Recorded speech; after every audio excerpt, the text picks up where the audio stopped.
I'd like to begin by asking you a rather strange question. It is a question that, if you're honest with yourself, might make you feel a little bit dizzy. A little bit like the ground is falling away beneath your feet. The question is this: do you know what you're doing? Now, I don't mean, do you know that you're sitting in a chair listening to a recording? Of course you know that. I don't mean, do you know how to drive a car or how to bake a cake? I mean, the organism, the living, breathing reality that you are, do you know how you're doing it? Do you know how you're knitting your bones together? Do you know how you are turning your breakfast into fingernails and hair? Do you know which enzymes are being secreted in your stomach right now? And do you know the precise chemical formula required to beat your heart? Of course you don't. You haven't the faintest idea. If you had to know how to do these things in order to do them, you'd be dead in a second.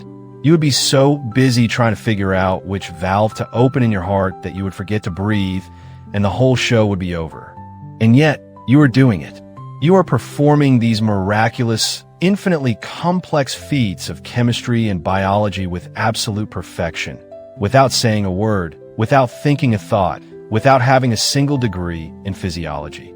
So, we start with this fundamental hilarity. You are an intelligence that is far vastly superior to your intellect. The you that grows the body is infinitely wiser than the you that talks in your head.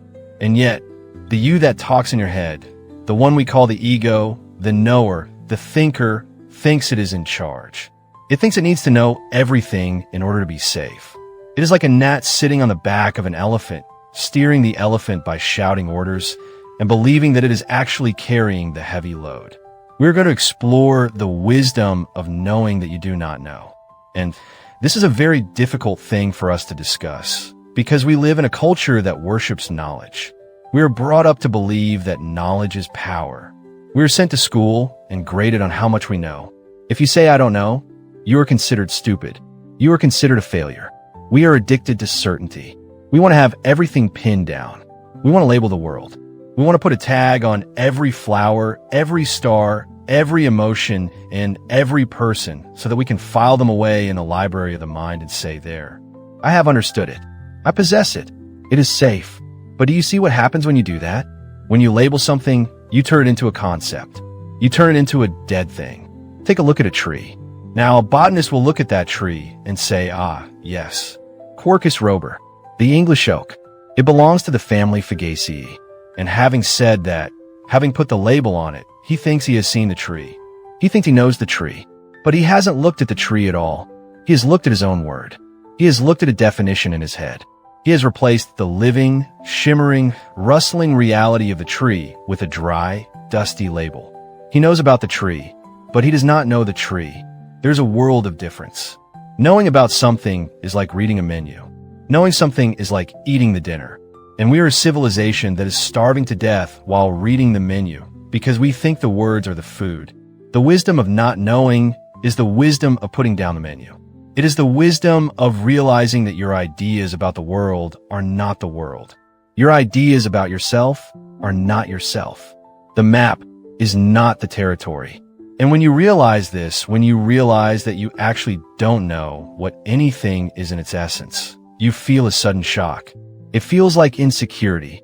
It feels like groundlessness. The mind says, but if I don't know what things are, I'm lost. If I don't know who I am, I'm crazy. If I don't know what's going to happen tomorrow, I'm in danger. But stay with that feeling. Stay with that dizziness. Because that not knowing is the doorway to everything you have been looking for. Is the doorway to the real. You see, the desire to know, the desire to be certain, is actually a form of anxiety. It is a form of holding your breath. We want to know the future because we are afraid of it. We want to predict what people will do because we are afraid of being hurt. We want to understand the universe because we feel small and lonely, and we think that if we can just figure out the blueprint, we can control the machine. But the universe is not a machine. It is not a system of distinct parts that can be taken apart and labeled. It is a flow. It is a wiggle. It is a cloud.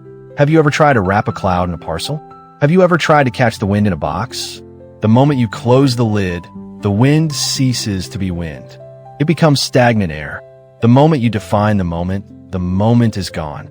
You have captured the corpse of the moment, but the life of it has slipped through your fingers. So, the wise man, the sage, The mystic is the one who is comfortable with not knowing. He is the one who can float. Think of swimming. If you try to grab the water, if you try to hold on to it to keep yourself afloat, you will sink. You will drown. The water is fluid, it slips away. But if you let go, if you relax, if you trust the water to hold you up, you float. You become one with the water. Knowing that you do not know is the act of relaxing into the water of life. It is the act of admitting that the intellect, this tiny, chattering calculator in the skull, is not big enough to contain the mystery of existence. And why should it be? Why would you want to put the ocean into a teacup? Let's go a little deeper into this trap of language. Because language is the primary tool we use to fool ourselves into thinking we know things. We have a word for everything. We have a word for water. And we think that the word water is separate from the word fire. And we think that the word I is separate from the word you. Language chops the world into little bits. It's a butcher's knife. It cuts the seamless robe of the universe into rags. And then we stitch the rags back together and call it knowledge. But the world isn't cut up. The world doesn't come in things. Things are units of thought, not units of nature. Does the head know it is separate from the neck? Does the neck know it is separate from the shoulders? Where does the neck end and the shoulders begin? You can't draw a line. It's a curve. It's a blend. And where do you end and the universe begin? You think your skin is the boundary. You think inside the skin is me, outside the skin is other. But is that true? If you didn't have air, your skin would collapse. If you didn't have the sun, your blood would freeze. If you didn't have the plants, you wouldn't have food. You are continuous with the environment. You are not a separate thing in the universe. You are a function of the universe. You are something the universe is doing in the same way that a wave is something the ocean is doing. But the knower in your head doesn't see this. The knower sees separation.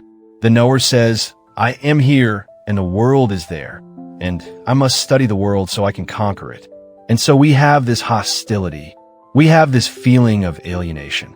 We feel like strangers in a strange land, trying to hack our way through the jungle with the machete of the intellect. But when you stop trying to know, when you stop trying to slice the world up, the alienation disappears. You look at the world, and you don't see a collection of objects. You see a unified field. You see a dance. And you realize that you are not the dancer. You are the dancing. There is a wonderful story about a centipede. The centipede was walking along quite happily with its 100 legs, moving in perfect rhythm. And a frog sat by the side of the road and said, I say, Mr. Centipede, that is amazing. How do you do it? Which leg do you move first? And which one comes after that? And how do you decide which one is number 74 and which one is number 12? And the centipede stopped. He started to think about it. He tried to figure out which leg he moved first. He tried to know how he was walking. And do you know what happened? He fell into a ditch. He got so tangled up in the knowledge of the walking that he couldn't walk. This is the predicament of modern man. We're the centipede in the ditch. We have thought about ourselves so much, analyzed our psychology so much, dissected our motives so much, that we have forgotten how to live. We have forgotten how to just move. We are paralyzed by our own knowledge. We are paralyzed by the endless chatter of, am I doing this right? Is this the right path? What is the meaning of this? What if I fail? The wisdom of not knowing is the wisdom of the centipede before he met the frog. It is the wisdom of trusting the organism. It is the wisdom of trusting the Tao, the flow of nature. It is saying to the universe, I don't know how to live this life, but you do. You grew this body. You grew the stars. You handle the details. I'm just going to go along for the ride.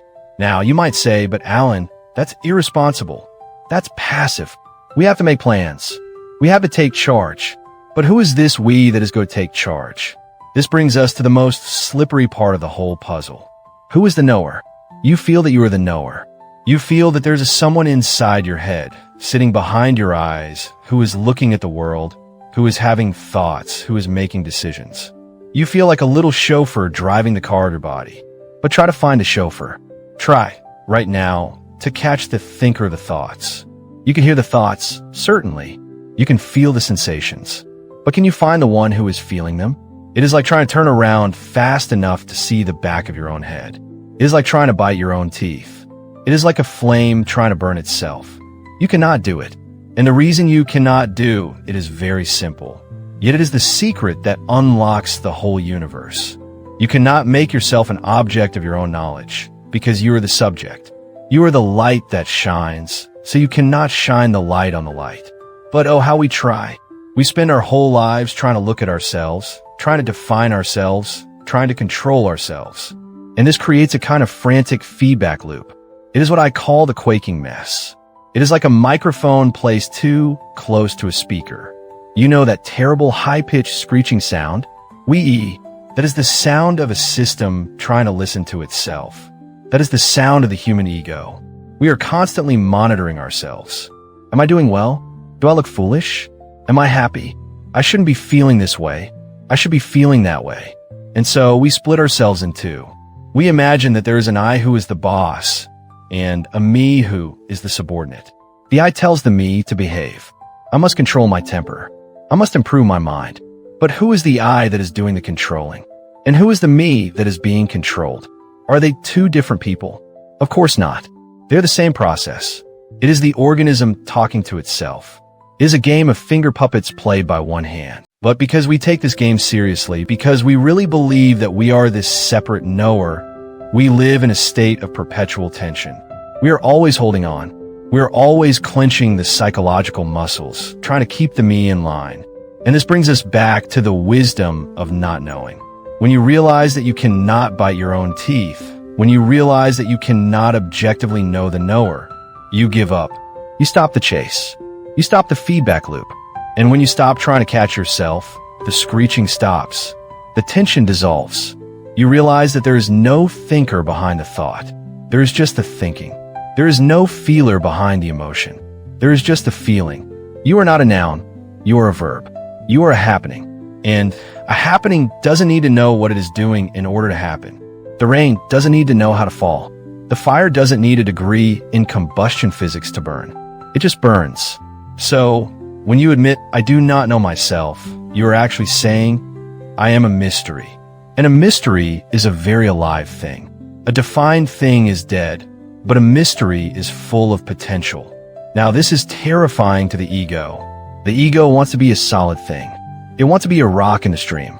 But if you look at a rock in a stream, it is fighting the water. It creates turbulence. It creates friction. The water rushes against it, wearing it down day after day. Most of us live like rocks.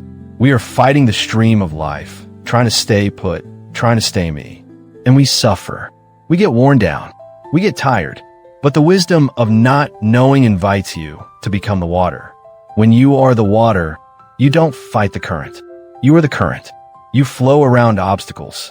You turn into vapor and rise. You turn into rain and fall. You change your form constantly, yet you remain yourself. But to be the water, you have to let go of the idea that you need to steer. We are obsessed with steering. We think that if we don't worry about the future will be a disaster. We think that if we don't constantly plan and scheme and analyze, we will end up in the gutter. But look at your past. Look at the major events in your life, the people you met, the jobs you got, the accidents, the strokes of luck. Did you plan them? Did you sit down with a piece of paper and figure out exactly how your life was going to unfold? No. The most important things happened to you when you weren't looking. You met your lover by chance at a party you didn't want to go to. You found your career because you missed a bus. Life is living you much more than you're living life. And yet, we take credit for it. When things go well, we say, I did that. I'm a genius. And when things go badly, we say, I failed. I'm a fool. But the wisdom of not knowing says, I didn't do it and I did not do it. It happened. It is like the man who shoots an arrow and then paints a target around where it lands and says, look, a bullseye. We are all painting targets around our lives and pretending we meant to hit that spot. But what if you stopped pretending? What if you admitted that you are a leaf in the wind? Now, the Western mind hates this. It says that is fatalism. That is giving up. We must strive. We must conquer. But there's a difference between being a leaf that is dragged, kicking, and screaming by the wind, and a leaf that dances with the wind. The leaf that fights the wind gets torn apart. The leaf that dances with the wind explores the sky. And here is the beautiful paradox. When you give up the illusion of control, when you admit you don't know what is best, you become incredibly effective. Think of a master swordsman or a great tennis player. In the moment of action, do they know what they're going to do? Do they think the ball is coming at 40 miles per hour at an angle of 30 degrees, therefore I must adjust my wrist? No. If they thought that, they would have missed the ball 10 seconds ago. They don't know what they are going to do until they have done it. The action bypasses the knower. It bypasses the ego. It comes from a deeper center, what the Japanese call hara, the belly, the center of gravity. They are in a state of unself-consciousness. They are acting from the wisdom of the body, which is the wisdom of the universe. This is what the Taoists call wu wei, not forcing. It is the art of sailing rather than rowing. When you row, you use your own puny muscle against the water. When you sail, you use the power of the wind. You let the universe do the work. But to sail, you have to trust the wind, and you cannot predict the wind. You have to be willing to not know which way it will blow next. You have to be alert, pliable, responsive. So, this not knowing is not ignorance. It is not stupidity. Stupidity is thinking you know when you don't. Ignorance is ignoring the way things are. Not knowing is a state of openness. It is a state of wonder. Have you ever noticed that children are the best learners in the world? They learn languages, social cues, physical skills at a rate that astounds adults. And why? Because they don't have an ego yet. They don't have a reputation to defend. They don't mind asking, what is that? They don't mind falling down. When a child learns to walk, they fall down, they giggle, they get up. They don't say, I have failed as a walker. I am a disgrace to my family. I shall never walk again. They have what the Buddhists call beginner's mind. Shoshin, in the beginner's mind, there are many possibilities. In the expert's mind, there are few. We are all trying to be experts in life. We want to be profound spiritual seekers. We want to be successful business people. We want to be good parents. We wear these heavy suits of armor called experience and knowledge. But the armor weighs us down. It makes us rigid. We cannot move. We cannot dance. The wisdom of not knowing is the act of taking off the armor. It is the act of becoming naked to the moment. It is saying, I have no idea what this moment is for. I have no idea if this tragedy is really a tragedy or if it is the beginning of a great adventure. I have no idea if this success is a blessing or if it will ruin me. There is a famous Taoist story about a farmer. His horse ran away. The neighbors came and said, oh, what bad luck. The farmer said, maybe. The next day, the horse came back bringing 7 wild horses. The neighbors came and said, oh, what good luck. The farmer said, maybe. The next day, his son tried to ride one of the wild horses, fell off, and broke his leg. The neighbors said, oh, terrible luck. The farmer said, maybe. The next day, the army came to draft young men for the war, but they rejected the son because of his broken leg. The neighbors said, wonderful luck. The farmer said, maybe. You see, you never know. You never know the end of the story. You are reading a book while it is being written, but we are so anxious to know the ending. We want to skip to the last page to see if we made it. But there is no last page. The book goes on forever. And when you accept that you don't know the plot, you can finally start to enjoy the writing. You can enjoy the suspense. You can enjoy the surprise. Life becomes a play instead of a problem. Now, this brings us to a matter of great spiritual importance. It brings us to the difference between belief and faith, because we usually confuse the two. We think that a person of faith is a person who believes very strongly in a certain set of propositions. They believe that there's a God with a white beard, or they believe that the world was created in 6 days, or they believe that if they behave in a certain way, they will go to a very nice place called heaven. But that is not faith. That is belief. And belief, you see, is actually an insistence that the truth must be what you want it to be. Belief is a form of holding on. It is like clinging to a rock in the middle of a raging river. You hold on tight, knuckles white, eyes shut, screaming, the rock is real. The rock is the only truth. I will not let go. Faith is the exact opposite. Faith is letting go of the rock. Faith is trusting yourself to the water. To have faith is to realize that you do not know where the river is going, but to trust that the river knows. It is the wisdom of swimming. When you swim, you do not grab hold of the water. If you grab the water, if you try to make it solid, if you try to make it certain, you will sink. You will drown in your own panic. To float, you must relax. You must give yourself to the element. You must entrust your life to a surface that you cannot hold. And this is the wisdom of not knowing. It is the ability to live without a safety net of concepts. You see, the person who claims to know exactly what God is, who claims to have the divine pinned down in a book or a dogma, is actually an idolater. They have created a graven image. Now, we think of a graven image as a golden calf or a statue of stone. But a graven image can be a thought. It can be an idea. If you have an idea of God, and you cling to that idea, you are worshiping your own mind. You are worshiping a box you have built. You are not worshiping the infinite. Because the infinite, by definition, cannot fit in a box. It cannot fit in a word. It cannot fit in a thought. So, the mystic, the one who has truly touched the divine, is the one who enters the cloud of unknowing. They enter the silence where all concepts fall away. They come to the realization that the highest form of knowledge is to realize that the ultimate reality is completely beyond the grasp of the intellect. It is what the Christians call the peace that passeth understanding. Note that phrase carefully. It does not say the peace that comes from understanding. It says the peace that passes understanding. It is the peace that comes when understanding has exhausted itself, when a mind has run in circles until it is dizzy and finally falls down and says, I give up. In that I give up, there is God. In that surrender, there is the connection. Let's apply this to something very human. Let's apply this to love. Because love is another area where we are desperate to know. We want to know that our partner loves us. We want to know that they will never leave. We want to know that we are safe. And so we create contracts. We create marriage vows. We create social obligations. We try to tie the other person down with ropes of certainty. Promise me you will love me forever. Promise me you will be the same person in 10 years that you are today. But you are asking for the impossible.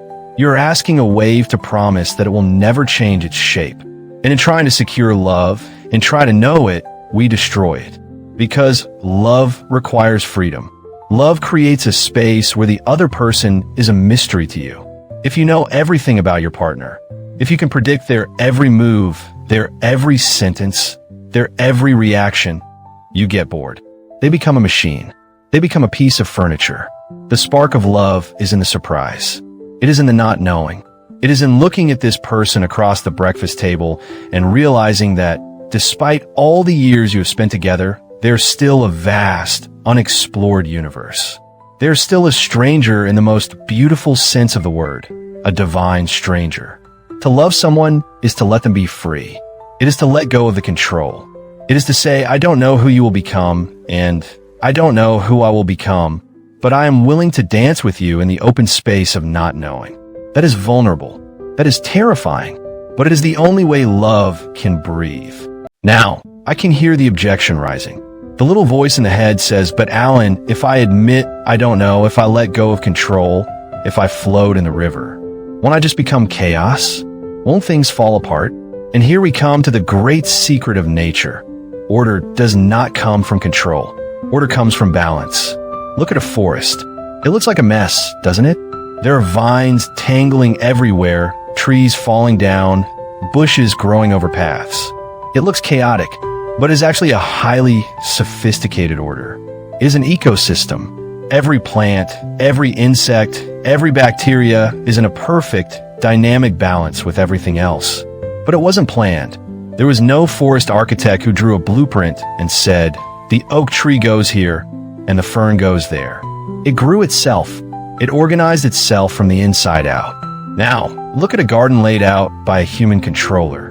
Rows of tulips, soldiers in a line, square hedges, concrete paths. That is order in the human sense. It is rigid. It is fragile. If you stop weeding for a week, the chaos returns. You have to fight nature constantly to maintain it. Your life is a forest, not a garden. Your mind is a jungle, not a filing cabinet. If you try to impose the rigid order of the knower onto the organic growth of your life, you create neurosis. You create tension. you're trying to turn the forest into a parking lot. But if you trust the forest, if you trust the not knowing, you find that a different kind of order emerges. An organic order, a jazz order. In jazz, the musicians don't know exactly what notes they're going to play next. There is no script, but there's a structure. There's a listening. They listen to each other so intently that they move as one organism. The music flows out of the not knowing. If a jazz musician stopped to think, now, wait a minute, logically, which chord should follow this one based on the theory of harmony? The groove would die instantly. The audience would fall asleep. Life is jazz. It is improvisation, and you are already a master improviser, though you don't give yourself credit for it. Think about a conversation. When you're having a really good conversation with a friend, do you plan your sentences? Do you draft them in your head before you speak? No. You just open your mouth and the words come out. You surprise yourself. You hear yourself saying things you didn't know you knew. Where did those words come from? They came from a void. They came from the silence. They came from the place of not knowing. And they were perfect. So, we are approaching a realization here. A realization that the void, the emptiness, the unknown that we are so afraid of, is actually the source of all creation. We are afraid of the dark. We are like children who want the lights on all the time. We want the light of knowledge to illuminate every corner of the room so we can see that there are no monsters. But have you ever thought about the fact that you need the dark? If the sun shone 24 hours a day, the planet would be a desert. Everything would burn. You need the night to rest. You need the sleep. You need the unconsciousness. The seed needs the darkness of the soil to sprout. A baby needs the darkness of the womb to grow. An idea needs the darkness of the subconscious to incubate. If you pull the seed up every day to see if it has roots, if you try to know how it is growing, you kill it. You have to leave it in the dark. You have to trust the process. This is what Keats called negative capability. The ability to be in uncertainties, mysteries, doubts, without any irritable reaching after fact and reason. Can you stay in the dark? Can you sit with a problem and not force an answer? Can you sit with a feeling and not force a label? Can you simply let it be? Because if you can, you will find that the dark is not empty. The dark is pregnant. It is full of life. It is the womb of the universe. And you, my friend, are that darkness just as much as you are the light. You are the mystery that is unfolding. So, we come to the final turn of the wheel. We come to the realization that is going to set you free if you can bear the lightness of it. If you do not know who you are, if you cannot find the thinker behind the thoughts, if you cannot pin yourself down with a definition, then you are free to be everything. You see, a definition is a box. If you define yourself as a successful businessman, you have put yourself in a box. You have limited your reality. You are now defending that box. You are terrified of anything that threatens that box. But if you admit, I do not know who I am, you have smashed the box. The walls fall down, and suddenly you're the open sky. You're no longer a thing in the universe. You are the universe knowing itself. And this is the great cosmic joke. This is the humor of the situation. We have spent our whole lives frantically searching for God, searching for the truth, searching for the self, running around like chickens with our heads cut off, looking for the very thing that is doing the looking. It is like a flashlight searching for the light. The flashlight shines on the wall and says, that's a wall. It shines on the floor and says, that's a floor. But it says, where is the light? I must find the light. I am looking everywhere for the light. It will never find the light as an object, because it is the light. You will never find yourself as an object of knowledge. You will never be able to put yourself under a microscope and say, aha, there's the ego, there's the soul. I have found it, because you're the one looking through the microscope. And the moment you stop looking, the moment you stop trying to bite your own teeth, you realize that the not knowing is actually your true nature. It is the vast, open, empty, intelligent space in which the whole cosmos is dancing. The Hindus call this the Brahman, the void, the emptiness. But it is a pregnant emptiness. It is the emptiness of a mirror. Think of a mirror. A mirror has no image of its own. It is empty. And because it is empty, it can reflect everything. If the mirror had a painting painted on it, it wouldn't be able to reflect the world. It would only show the painting. Your mind, in its natural state, the state of not knowing, is like a clear mirror. It reflects the trees, the stars, the faces of your friends, the joy, the sorrow. It reflects it all perfectly. But the moment you cling to an idea, the moment you say, I know what this is bad, or I know who I am a victim, you have painted a picture on a mirror. And now you can't see the world. You can only see your own paint. You can only see your own dogma. To wipe the mirror clean is to return to the state of not knowing. It is to walk down the street and look at the world as if you had just arrived from another dimension.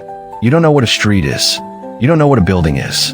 You just see shapes, colors, light, shadow, and suddenly the world comes alive. It isn't a collection of dead concepts anymore.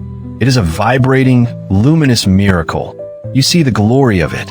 This is what Jesus meant when he said, unless you become as little children, you cannot enter the kingdom of heaven. The kingdom of heaven is not a place you go when you die. It is a way of seeing the world right now. It is seeing the world without the filter of the knower. So, my invitation to you is to play a game. The game of the divine fool. The fool is a very important figure in mythology. The fool is the one who walks off the cliff with a flower in his hand, looking up at the sky, seemingly oblivious to the danger. But the fool doesn't fall. Or if he falls, he lands softly because he isn't tense. He isn't bracing for impact. Be the fool. Admit that you haven't got a clue what life is about. Admit that you don't know the purpose of the universe. Admit that you don't even know why you woke up this morning. And in that admission, feel the weight drop off your shoulders. The weight of having to know is the weight of the world. It is the burden of Atlas carrying the sky. You don't have to carry it. The sky stays up by itself. You don't have to be the general manager of the universe. You can hand in your resignation. And when you resign from the job of controller, you can finally take up your true position. The witness, the enjoyer, the lover. You can watch the show. And what a show it is. You can watch your own life unfold with the same suspense and delight that you watch a movie. Oh look, the character Alan is getting into trouble again. I wonder how he'll get out of this one. Oh look, now he's falling in love. How charming. You see, you take it lightly. You don't drag it. So, as we finish this exploration, I want you to just sit with this feeling. The feeling of the open hand. The feeling of the unwritten page. Don't rush to fill it with words. Don't rush to fill it with plans. Just let the silence be there. And if a thought comes up that says, I don't understand, smile at it. Say, correct. I don't.